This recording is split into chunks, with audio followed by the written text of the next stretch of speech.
Good morning, Mr. Commissioner. Good morning, Inspector Lucas. Morning. My name is Bathsheba Vandenberg, and I'm counsel representing Freedom Convoy and the protestors. You would agree that there was misinformation on social media being provided by those opposed to the protest, correct? Correct. You would agree that there were people in the OPS that supported the protest, correct? Personally, but they should not be doing it professionally. And that there were quite a few OPS officers who participated in the protest, is that right? I can't say for sure. You were just asked about your expectations regarding how long the trucks were to stay in Ottawa, in particular the ones that drove from the west, and that would take 5 days, that took 5 days for them to drive from the west to Ottawa. Is that right? Correct. And you expected them to leave after 2 days being in Ottawa after the 5-day drive from the west? We anticipated the vast majority would leave. You said in your examination in chief that you would not be charging people for broken windows. Is that right? And I believe I explained that in my earlier testimony. Could we explain it for the record here for our audience, is that you're not actually talking about broken windows, but instead of the broken window theory, is that right? No. So what I'm referring to is, for example, if we have an emotionally charged crowd that is marching and protesting and going through the city, and somebody breaks a window in that crowd, we are not going to rush in to arrest them right away for that event because it has a high volatility to escalate the crowd to more violence or cause injury to the people that are going to make the arrest.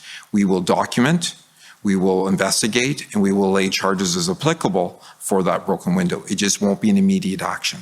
Do you mean an actual broken window? Because what you're just defining right there does sound similar to broken window theory, where there's... No, broken window theory says if you continue to ignore the broken windows, that nobody will care anymore. So are you talking about an actual broken window? No, you're referring to broken window theory. That's not applicable in this case. Broken window theory is not the same theory as this. This is about you timing your investigation and your charges of when you actually make an arrest. There is no requirement for us to immediately rush in to arrest somebody who breaks a window or spray paint something. That's something that can be investigated, follow up, and the applicable charges can be laid after the fact.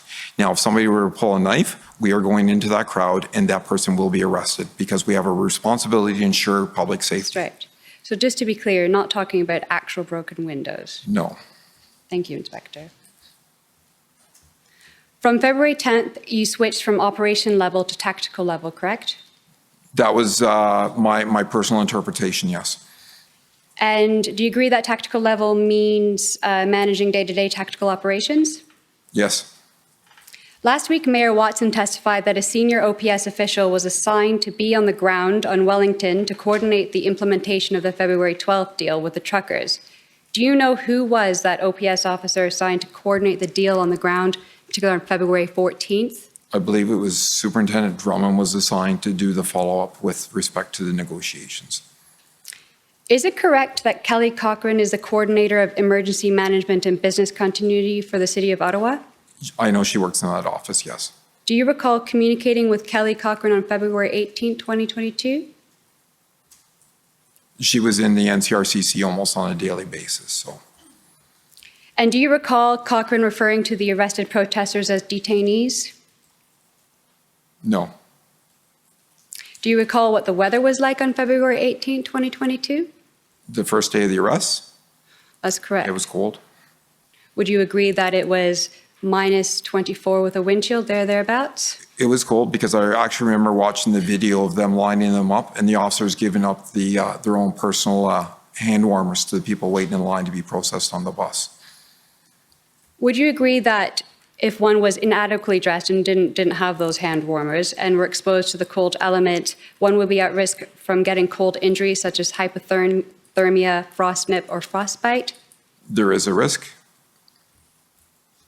You're familiar with the POU tactical plan, which is a sub-plan of the February 17th plan that was referred to earlier today. Is that correct? I'm aware of the plan. I did not see it. Did you not see any of the plans then? So at that point, the integrated command and planning group were planning and coordinating. My focus was on getting our officers through the next 3 hours or the 12 hours that they were working under my command. Those actual operations would be planned and coordinated by a separate group. But those plans would have been shared with you, the mission, the objectives. The concept of Processing. operations, but not the minutiae or the details. That being said, would you agree that there's nothing that you heard of that was in those operation plans, including the tactical plan, that after police arrested protesters and told them that they were not being charged, that the police were permitted to drive protesters outside of the city core in the dead of winter without access to shelter or transportation or telecommunications? I know nothing of that. I can't speak to it. On February, I have one. You're out of time at the moment. Can I ask one final question, please? Go ahead. Thank you. On February 18th, do you remember Kelly Cochran raising the issue to you on how protesters, or as she described, detainees, would actually leave after being arrested and transported? And you replied, well, they will find a way to leave. Don't recall. Thank you, Inspector Lucas, and for your service. That's all my questions. And thank you for the additional time, Mr. Commissioner. Thank you.